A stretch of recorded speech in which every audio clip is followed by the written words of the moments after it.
Hello para overthinking dimanapun kalian berada, bagaimana? Pikirannya masih waras? Apakah sempat berpikir akan akun Instagram, Twitter, TikTok yang tiba-tiba diretas? Entah siapa yang meretas, yang pastinya akun ente-ente sekalian tiba-tiba terbajak. Atau foto-foto yang ente-ente privasi di akun Instagram tiba-tiba tersebar luas. Atau data-data yang ente simpan privasi tiba-tiba tersebar luas. Menjengkelkan bukan? Inilah keahlian para hacker. Oke, mari KM jelaskan sedikit yang dilansir dari Mbah Google bahwa hacker adalah orang yang memiliki skill pemrograman, mampu menerobos sistem keamanan komputer atau jaringan komputer itu sendiri untuk tujuan tertentu. Sedikit KM ceritakan tentang sejarah hacker dikutip dari Universitas Krisnadewipayana. Kata hacker atau peretas muncul pada tahun awal 1960-an. Kata hacker awalnya muncul dengan makna positif untuk menyebut seseorang anggota yang mempunyai keahlian dalam keanggotaan komputer. Kemudian, pada tahun 1983, istilah hacker mulai berkonotasi negatif. Pasalnya, pada tahun tersebut FBI pertama kali menangkap himpunan kriminal komputer. Himpunan yang kemudian disebut hacker tersebut dinyatakan mempunyai kesalahan atas pembobolan 60 buah komputer. Sungguh biasa di luar. Dan juga Mbah Google tahu bukan tempe jikalau istilah kata para overthinking sekalian mengerset tentang hacker ini akan banyak ditemui lengkap dengan deskripsinya. Seperti apakah hacker itu dan apa tujuan hacker itu pada keamanan jaringan kita. Hacker itu apa artinya? Apa saja jenis-jenis hacker? Siapakah hacker terbaik di dunia? Apakah hacker itu digaji? Apa itu hacker jahat? Cara menjadi hacker dan segala macam bentuk telusuran orang lain mengenai hacker ini. Apa jangan-jangan inti salah satunya? Cuak. Untuk itu Kim dan jajarannya ingin sekali menceritakan film ini yang berjudul Who Am I, yang sudah pasti berkisah tentang hacker, bukan tentang kamu yang lebih memilih orang lain. Cuak. Ya, langsung saja seduh kopimu, rebahkan badanmu, pasang telinga dan matamu, dan ceki dong.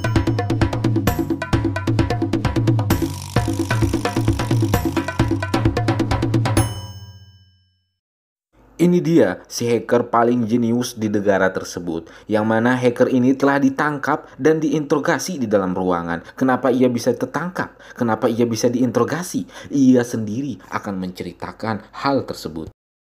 Hacker ini bernama Benjamin. Suatu kecil Benjamin ingin sekali melakukan apa yang tidak bisa orang lain lakukan. Benjamin juga menyebut kostum pizzanya kostum superhero. Karena memang Benjamin ini sangat ingin menjadi superhero. Karena ia menganggap superhero yang hebat itu terlahir dari kisah keluarga yang tragis seperti Spider-Man, Batman, Superman, dan Benjamin menganggap bahwa dirinya sudah memenuhi syarat untuk menjadi superhero tersebut. Benjamin juga menceritakan bahwa dirinya hanya hidup bersama seorang nenek, sedangkan ayahnya meninggal dalam Perang Dunia Kedua. Satu-satu kenangan dari ayahnya adalah selongsong peluru yang dibawa oleh teman ayahnya. Benjamin pun menjelaskan bahwa dirinya sewaktu berumur 14 tahun telah menghabiskan waktu di depan komputer untuk mempelajari bahasa pemrograman. Meretas sistem pertamaku di dunia nyata, mungkin aku bukan siapa-siapa, orang aneh, pecundang, akan tetapi di dunia maya aku seperti dianggap begitu, cakap Benjamin. Dan juga Benjamin mengungkapkan bahwa di dunia ini banyak sekali hacker-hacker handal dan hebat. Tetapi hanya satu pahlawan sejati bagi para hacker. Dia menyebut namanya MRX. MRX ini adalah hacker terhebat. Dia bisa meretas semua sistem. Dia adalah bintang yang sesungguhnya. Salah satu aksi yang paling terkenal adalah penyerangan jejaring sosial. Dan dia adalah superhero dari semua hacker. Kisah pun berawal dari seseorang wanita bernama Mary yang Benjamin sukai. Si Mary ini sedang belajar bareng bersama temannya untuk menghadapi ujian. Benjamin yang melihat Mary yang kesusahan ingin sekali membantu Mary untuk meretas soal-soal kampusnya. Padahal di dunia nyata Benjamin hanyalah pengantar pizza. Di dalam pikiran Benjamin, jikalau ia bisa membantu Mary, dia akan disukai dan dianggap sebagai pahlawan oleh Mary. Setelah meretas soal-soal kampus, Benjamin pun dihukum untuk membersihkan jalan-jalan sosial. Lalu bertemu dengan Max. Max pun bertanya kepada Benjamin kenapa ia bisa dihukum. Benjamin pun menjelaskan bahwa dirinya telah meretas data-data soal dalam salah satu kampus. Max sadar akan kelebihan Benjamin punya. Max mengundang Benjamin untuk bertemu di suatu tempat party.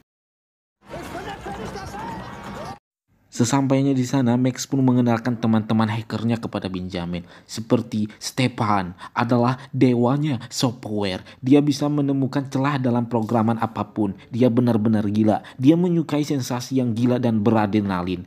Semakin gila, semakin bagus. Begitu katanya. Kemudian Paul adalah panggilan hardware, beri dia klip kertas dan motherboard, dia akan membuat apapun yang kalian inginkan. Seperti halnya Benjamin, dia kehilangan ibu saat masih kecil, ayahnya yang kaya meninggalkannya di panti asuhan agar bisa fokus pada hal-hal yang lebih penting. Benjamin pun menunjukkan kemampuannya dengan sekejap saja lampu bisa padam. Sungguh luar biasa.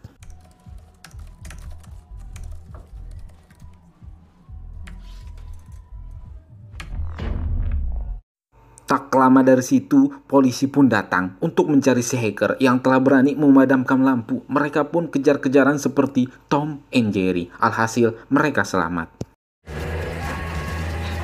Keesokan harinya, ketika Benjamin menuju perjalanan pulang, Max mengajak Benjamin mulai untuk meretas banyak program seperti laptop presentasi dalam sebuah rapat penting. Ya, bagi seorang hacker itu sangatlah mudah asalkan jaringan wifi terhubung oleh miliknya. Seketika itu, rapat penting itu pun menjadi lelucon.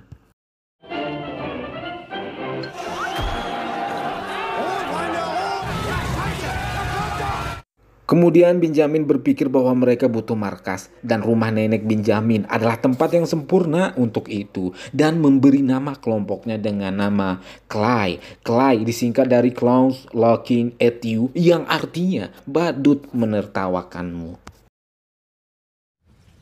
Also, wie wär's denn mit Clay? Clowns laughing at you. Clay pun melanjutkan aksinya seperti membobol keuangan Asia, meretas perusahaan farmasi besar, sehingga hacker bernama Clay pun terkenal dan tersebar di seluruh penjuru dunia.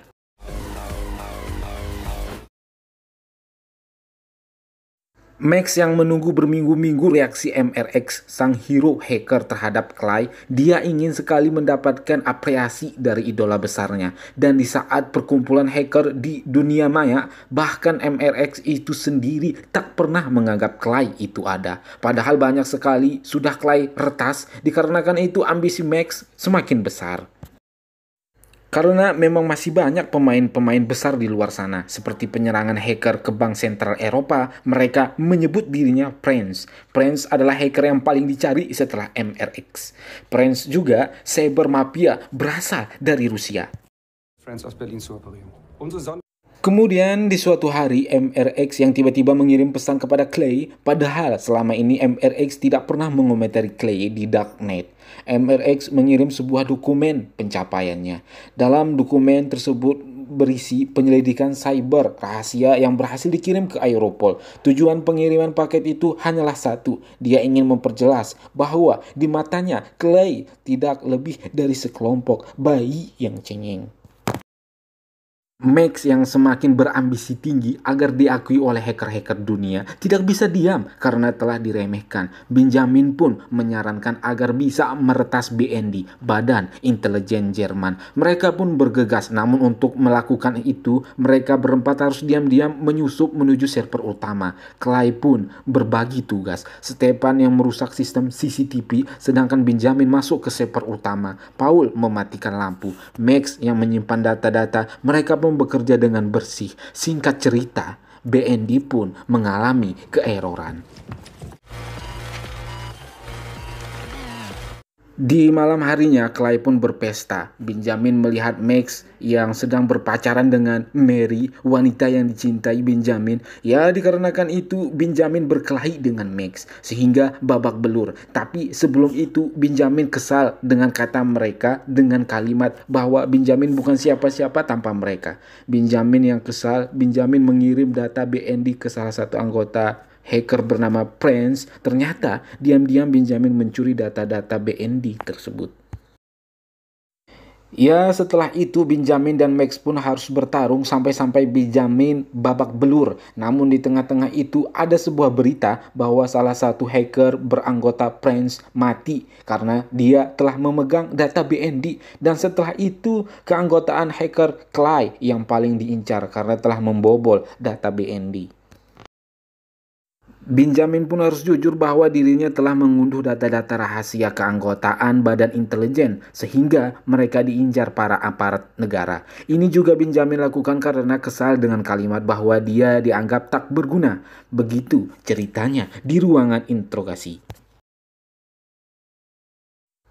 Clay memutuskan untuk mencari MRX dengan menggunakan jaringan publik. Namun kepolisian juga memiliki seorang hacker yang bisa mencari keberadaan Clay dan MRX. Sedangkan Clay sendiri ingin terhubung dengan MRX. Hacker kepolisian pun mendapatkan IP alamat Clay dengan cepat. Kepolisian menuju ke sana. Clay pun dengan cepat mengunduh pesan MRX itu. Dia dengan cepat mereka kabur dan lolos. Ternyata isi pesan MRX ingin Clay meretas sistem Europol. Siapapun yang memiliki akses ke Europol akan bisa melacak dan memanipulasi penyelidik, begitu kata Benjamin di ruangan interogasi. Benjamin pun berhasil meretas sistem Europol dengan menggunakan jaringan WiFi dan selanjutnya mengungkap identitas MRX agar Clay tidak menjadi DPO lagi. Saat ingin mengungkap, malah Benjamin yang identitasnya tersebar dan tertangkap oleh polisi. Inilah alasan kenapa Benjamin sudah berada di ruangan interogasi.